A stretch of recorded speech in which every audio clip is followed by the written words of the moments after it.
Cool. We are live, ripping. So Friday, May 5th, 11:03 in the AM. Sal, thanks for coming on, man. Thank you, Nick. It's always a pleasure. Yeah, psyched. So I thought we'd start this off with the thing that is on your Twitter. I can try it in English. I think I got Spanish. I can give it a shot. Is this tagline "Give me liberty or give me death," which is what is it? Si no tengo libertad, prefiero la muerte. Close enough. Is you're a venture capitalist in the space, in the deep in space, coming at it super hardcore from this kind of liberty side. Can you talk a little bit about why that is? Yeah, absolutely. I got into Bitcoin. I was maybe like 16, the legal working age in PA 16. So I like couldn't get a job anywhere.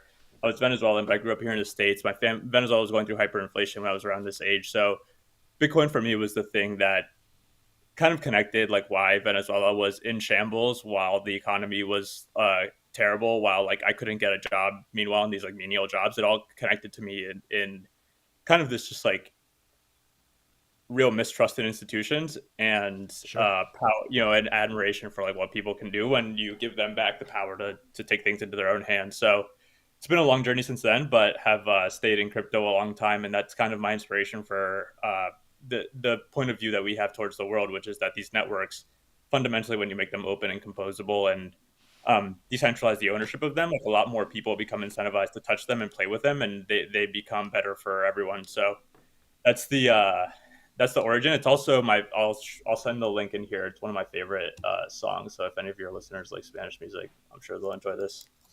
All right. Right on. Let's check it out, and I'll put it in the description. Okay, so let's see. Let's give folks a background on you in case they don't know who you are. I'll blast through it, and then if there's anything that you need to fill up, you can fill it in. So, applied math economics degree out of University of Pittsburgh. You worked for their endowment for a little bit. Did some fintech, investment banking, like total nerd stuff, number stuff. Goldman Sachs, and then you wrote this priced-in book for kids, like how to get an investment banker job, something like that. Worked at Rivet Capital, and then now you've got this $25 million venture fund that's Escape Velocity. Is there a bunch of stuff that I missed there, or do we hit the high points? No, that's actually the highest point of all was meeting. I met my co-founder Mahesh while working together at Golden. We've known each other for like 5 years. He's my partner in the fund, Okay. and is the better of the two. But no, that's a great summary. Okay. That's what we always say about our partners. Like, they're way better than us. You've been writing a bunch of blog posts recently on, or not recently, but you've been writing a bunch of blog posts, going through them. And I wanted to talk about this idea of maybe what I think of like the Web3 gap and this new path. Where on the one side, you got VCs are forcing growth at any cost. On the other side, you got PE, was that private equity? Is too transactional, too extractive. And I think what you guys are seeing is there's something in the middle that's interesting enough that you're going after it. Is that about right? Yeah, that's a great articulation. Thanks, Nick. I think the one really simple way to explain it would be that Mahesh and I worked at Goldman, basically taking fintech companies public. That these were private companies that list their shares and to the public shareholders and institutional public investors and get their shares listed. And now they have an acquisition currency that they can use to buy their companies or list shares. In the crypto world, like the token listing or like the way that people have started crypto networks historically has been to like launch a network on day one and then build the business from there. It's kind of like if you and I started a business, the first thing we do is we go knock on Goldman Sachs door and we say, "Hey, take us public," and then we'll figure out the game plan later on. We just need 400 million bucks, and this thing is going to be fucking moon. Um, it's it's a little interesting, like having gone through a little some of these on the back end. Now I'm just like, wow, this is really completely broken. The natural thing would be to build a business first and then try to sell part of it once you have something. Um, and so we I think like this idea for us, what crypto does, still the core use case has been one, money, but besides money, it's just been like launch issuing tokens and launching assets, like this idea of asset tokenization, and it started off in the ICO phase, and then it was launching tokens and everything that's interoperable with DeFi now. But the what I think is really missing from crypto today is just like good businesses that have a token that you can own, and it's happened for regulatory reasons. It's not like it just accidentally has played out this way. There's a reason why it's really hard to launch a token that has the characteristics that we're talking about here. But we I think like what I'm trying to say is in terms of using token incentives to help scale networks and businesses, like we're still really really early in figuring out exactly what the right way to do this stuff is. And so um, part of the reason for us starting the fund was to be able to encourage more experimentation and crazy ideas in the space and how people are thinking about going and scaling these networks. So that's again, that's why I said there's a lot of different ways that you can use tokens to scale these networks for the better. And I think we've tried a couple of the ways, but there are many other out there. So it's good to see the community growing, more entrepreneurs jumping in, more experimentation, and I'm sure in 5 or 10 years, like the ecosystem will look almost nothing like it does today. Right. What are some of the crazy ideas you've seen, whether you passed on them or not? Where you're like, oh, we're looking for crazy ideas. We want to encourage this stuff. What are a couple of them that you've seen? You're like, huh, I did not expect that. Yeah. Okay, so there's this cool app that just launched a couple of weeks ago called Silencio, which I think you guys might have checked out already. But Okay. basically, the idea is that noise pollution data can be really valuable for a certain set of people that are like, if you're going on vacation somewhere, you're buying a home, like for real estate marketplaces and buyers, noise pollution is really valuable. There's a whole other host of reasons, like academic research and what else, why you would want to know, like how loud is it in this place at any given area. But that's really hard data, to get naturally. And so Mm, why not tap into the 7 billion smartphones that are in the world and have some DY network where people are incentivized to provide some of this data? So I think things like these are pretty cool. Again, that like the magic in all these networks is like actually starting a community that organically cares about these things. And so the question is like, are there people out there that care about noise pollution and its effect on the environment? And I think there probably are, because it's a surprisingly big impact that it can have on the world around us. The What else? I think been seeing some really interesting ideas around like 3D, like basically manufacturing warehouses that are trying to decentralize parts of their operation or decentralize parts of the design for what they make, and kind okay. of just be like drop shipping machine that people send transactions to, and their design for their whatever they want to make is within that transaction. It's kind of a fully autonomous warehouse. Um, Dang. All right. That's that's pretty pretty rad. cool. Yeah. What else? I'm really interested. There's a lot of these like community centric apps actually that have been around, and none that are launching tokens that I know of, but maybe in the future. Like there's this app called Fishbrain that you you might have heard of. There, it's a European company, like out of Sweden or something, where like if you fish, like you probably definitely use this app. They have like millions of users where you basically log your catch spot. So if you want to know like what's the good catch spot, you check the app in advance and Oh, go those check this. poor fish. And yeah, literally just um, fish in a barrel. Yeah. But yeah, so anyways, like there's these like real organic community led apps where it's like nobody's paying these guys to log their catch spots. It's just like Right. it's what you do for people that are really passionate about their hobby. And actually, when you think about it pretty hard, like that, there's a lot of reasons why it's valuable to know where fish, like where the fish are. You know what I mean? Hmm. And so it's something that doesn't make sense um, to have on an individual basis. But when you harness the power of the community and incentives globally, like there's something there that can turn into a really powerful sort of like database and community around how to improve fishing yields or whatever it is that people get utility out of fishing. Got So it. a bunch of random ones, but yeah, that's what you asked for, a bunch of weird ideas. Yeah. So if we think about those two as examples, is there a set of criteria that you're looking for that kind of makes the perfect DePIN project for you guys to look at supporting, or do you not have that set of criteria yet, and each one has to be individually kind of assessed? Yeah, the game of early stage investing is like you set up all these rules for yourself and then you break them all for the right company. Like the so it's the business of exceptions. Like yeah, we set a lot of rules for ourselves so that we can avoid most, like we try to be selective about things. There's a lot of Right. project, like knowing that we'll have to say no to some projects that turn out to be really great, and we just are not forward thinking enough in the moment to take advantage of those opportunities. But um, yeah, nobody has a 100% hit rate, and I think we do a lot of thinking around what might make these networks work because we try to help entrepreneurs with that. But in reality, there's no like rules to it. I wish it was that easy, but unfortunately it's not. You set the rules and then you break them, and then you try to learn from the mistakes, and sometimes the market teaches you the lesson in time, sometimes it doesn't.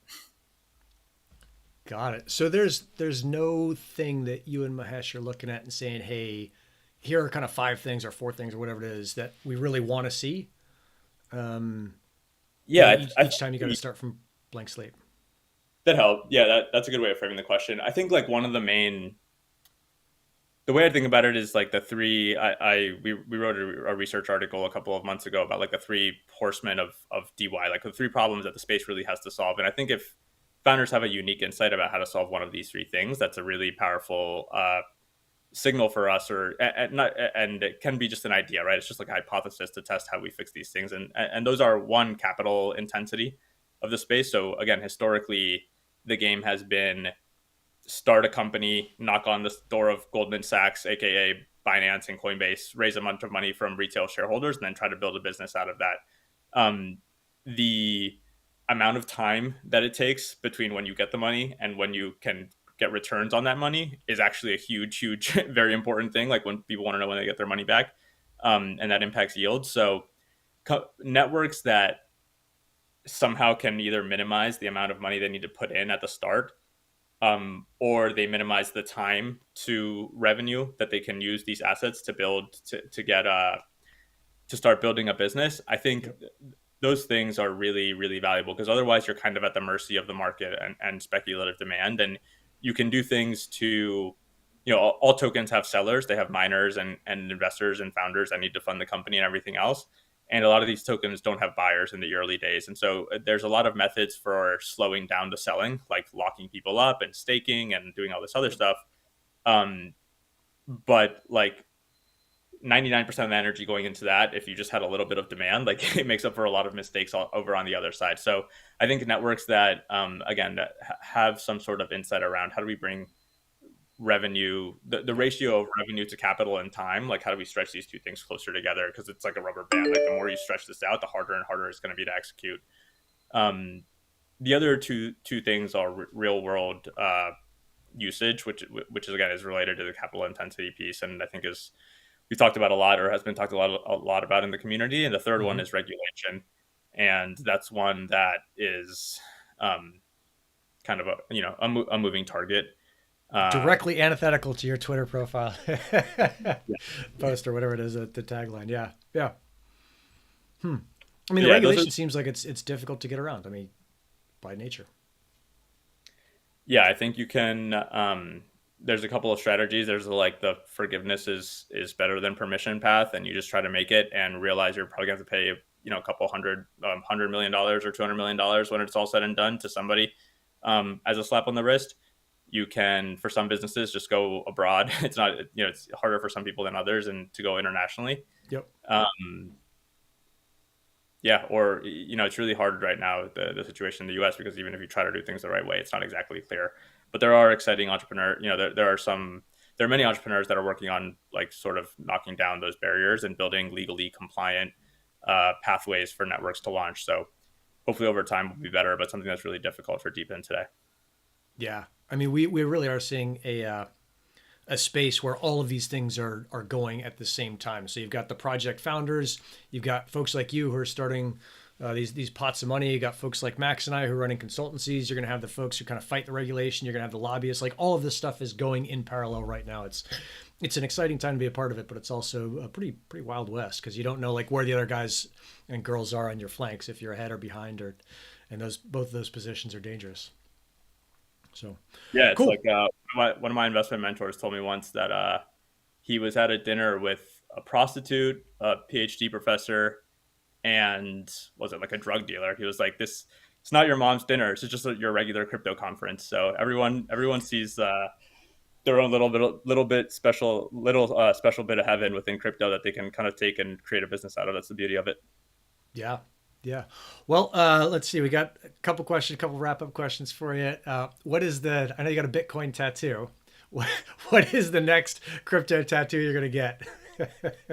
Gosh, I don't. That'll be a Twitter bet one day. I'll pull a Mike Novogratz and Okay. someday live to tell a highly embarrassing Just tale of get how I got helium a right tattoo. on the forehead. Yeah, right here on the neck. I like it. I like it. Oh, that's awesome. And then what do you see kind of happening? Let's wrap this up in the at the end here. Like the next kind of quarter, what are maybe the one or two big things that you expect to see? Yeah, I so in terms of our portfolio companies that we've backed, I'm really excited for XNet to turn on data transfer in the next month or so, definitely in the next quarter. And so this will be a good validation of their project for the community, I think, to see. the first taste of data transfer coming from a big carrier through that network. We have a couple of other investments that we can hopefully announce over the next month, but Sure. it's kind of up to the founders versus us to do that. So Okay. the what else can I think of? I mean, there's the Helium mobile news, which is huge, and so hopefully that'll be in the hands of a bunch of people, and um, we'll keep spreading the DY gospel around the crypto community. Yeah. Yeah. No, Max and I always note that you're one of the folks just super psyched in this whole DePIN thing, and it's always nice to be able to point to you and say, like, look, this guy's super sharp. We're not the only ones looking at this thing and pumped on it. This guy is as well, and also is putting his money where his mouth is. So pretty cool thing. Sal, thanks a ton for coming on. I don't want to waste a ton of your time. We're going to do a little end wrap up show as we finish here, so stick around. But thanks a ton for watching, and if you want to find Sal, it's ev3.xyz. Correct. Thanks so much for having me, Nick. Ripping.